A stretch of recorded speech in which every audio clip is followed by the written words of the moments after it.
तर नमस्कार मित्रांनो, मराठी क्राईम नेटवर्क या चॅनलवर तुम्हा सर्वांचे स्वागत आहे. व्हिडिओ सुरू करण्याच्या अगोदर जर तुम्ही चॅनलवर नवीन असाल तर चॅनलला सबस्क्राईब करा. जळगाव शहरामध्ये एक गरीब कुटुंब राहत होतं. त्यांच्या पोटी 2 मुली होत्या. मोठ्या मुलीचं लग्न झालं होतं आणि लहान मुलगी प्रिया लग्नाची राहिली होती. तिच्यासाठी स्थळ पाहणी सुरू होती. यामध्ये भुसावळ येथील एका गावातील स्थळ प्रियासाठी चालून आलं होतं. प्रिया दिसायला सुंदर होती, त्यामुळे तिला मुलगा जितेंद्र याने पसंत केलं होतं. येणाऱ्या काही दिवसातच त्या दोघांचं लग्न झालं होतं. प्रियाच्या घरची परिस्थिती गरीब होती, त्यामुळे साध्या पद्धतीने प्रिया आणि जितेंद्र यांचा विवाह पार पडला होता.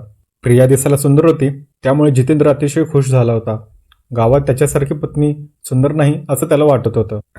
9 दिवस निघून गेले असता प्रिया आणि जितेंद्र यांचे देवदेव पण झाले होते आणि या सोहळ्यात ही पार पडली. प्रिया ही गरीब घरची होती, त्यामुळे जितेंद्र याच्या घरातील परिस्थिती पाहून तिने सर्वांची सेवा करायला सुरुवात केली. जितेंद्र हा सकाळी उठला की मिस्त्रीच्या हाताखाली कामाला जायचा, त्यामुळे प्रिया ही घरी एकटीच असायची. दुपारपर्यंत तिच्या घरातील कामे करायची आणि नंतर आराम करायची.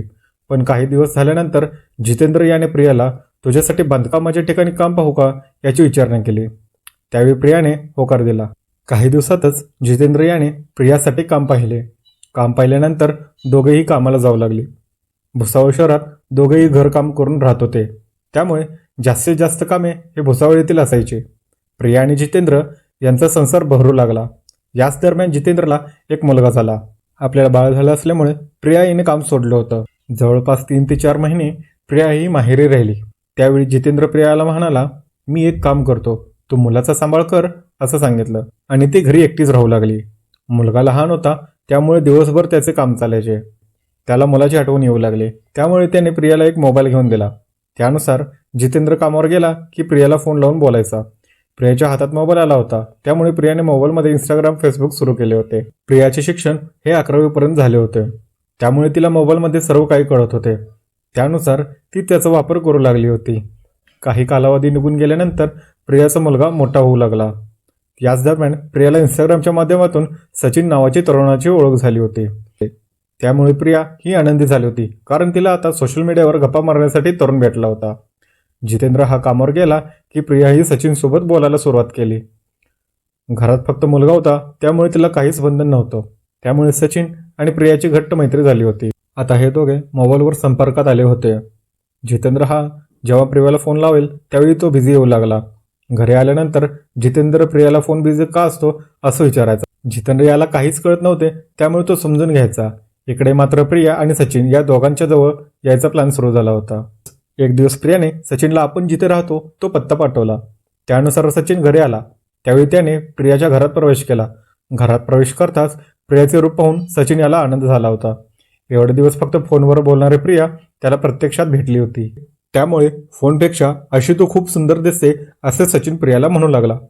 त्यावेळी प्रियाला देखील आनंद वाटला होता. प्रियाचा मुलगा झोपलेला होता, त्यामुळे दोघांच्या घट्ट मैत्रीचे रूपांतर संबंधामध्ये झाले. दुपारी 2 वाजता आलेला सचिन याने प्रियाबरोबर 2 तास संबंध प्रस्थापित केले होते. प्रियाला देखील सचिन उच्च शिक्षित वाटू लागला होता, त्यामुळे ती त्याच्याशी जुळवून घेण्याचा प्रयत्न करू लागली होती. 4:30ला सचिन घराच्या बाहेर पडला. संध्याकाळी जितेंद्र जेव्हा घरी आला आणि जेवण करून झोपी गेला, घरात जे काही झाले होते ते फक्त आणि फक्त प्रियालाच माहिती होतं. त्यानंतर प्रियाने सचिनबरोबर जास्त संपर्क वाढवला होता. सचिन याला देखील लग्नाच्या अगोदर सर्व काही मिळू लागलं होतं, त्यामुळे तो आनंदात होता. जवळपास 4 ते 5 महिने दोघांनी एकमेकांच्या शरीराचा खूप आनंद घेतला होता. आता मात्र सचिनला प्रिया नकोशी वाटू लागली होती, कारण सचिनच्या लग्नासाठी त्याच्या घरच्यांनी स्थळ बघायला सुरू केले होते. त्यामुळे सचिनला नवीन तरुणी भेटणार होती आणि सचिन आता प्रियाच्या फोन मेसेजला उत्तर देणं बंद करत होता. त्यामुळे प्रियाला राग येऊ लागला. तिने सचिनला भेटायला बोलवले, नाहीतर मी जे काही झाले आहे ते सर्व घरी सांगेल अशी धमकी देऊ लागली. त्यामुळे सचिन प्रियाला भेटायला गेले. तेव्हा प्रिया सचिनला म्हणू लागली की तुझं लग्न होणार आहे असं मला कळालं आहे, मग माझ्याबरोबर संबंध कशासाठी ठेवले असं प्रिया विचारत होती.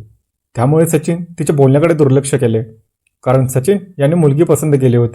पण जेव्हा सर्व काही प्रियाला कळाले होते तेव्हा प्रियाने सचिनच्या होणाऱ्या बायकोचा नंबर घेतला आणि तिला मेसेज करून सचिनबरोबर आपले अश्लील फोटो पाठवले. त्यामुळे सचिनचा विवाह मोडला. नवीन तरुण सचिनच्या आयुष्यात येणार होते, मात्र प्रियाने हे लग्न मोडलं होतं. त्यामुळे सचिन हा प्रियाच्या घरी आला आणि भांडण करायला सुरुवात केली. तेव्हा गल्लीत राहणाऱ्या लोकांना हा काय प्रकार आहे हे लक्षात आले होते. कारण जितेंद्र हा कामावर गेल्यानंतर सचिन घरी येऊन काय करतो हे गल्लीतल्या लोकांना कळालं होतं. तेव्हाच जितेंद्रला आपल्या मागे आपली पत्नी काय करते हे कळाले होते. तेव्हा त्याचे डोळे उघडले. त्याने प्रियाबरोबर संसार करायला नकार दिला आणि प्रियाला घराच्या बाहेर काढले. त्यामुळे प्रिया ही एकटी मुलासह रूम करून राहू लागली. सचिनमुळे संसार मोडला म्हणून तिने भुसावळ पोलिसांमध्ये तक्रार केली.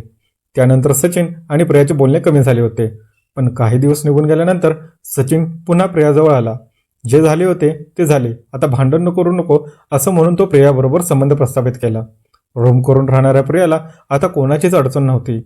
एक दिवस सचिन हा घरी आला तेव्हा त्याला प्रियाच्या मोबाईलमध्ये गणेश नावाच्या तरुणाबरोबर प्रिया बोलत असल्याचे लक्षात आले आणि सचिन आणि प्रिया दोघांमधील अंतर निघून गेले होते.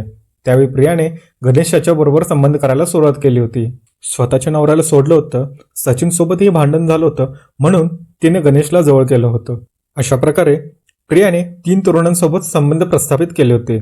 सचिनला प्रिया म्हणायचे की माझे काहीच चालू नाही. एक दिवस सचिन याने रात्री प्रियाचा अंदाज घेतला. त्यावेळी प्रिया साडी नेसून संध्याकाळच्या सुमारास बाहेर पडली होती. त्यावेळी सचिनने तिचा पाठलाग केला.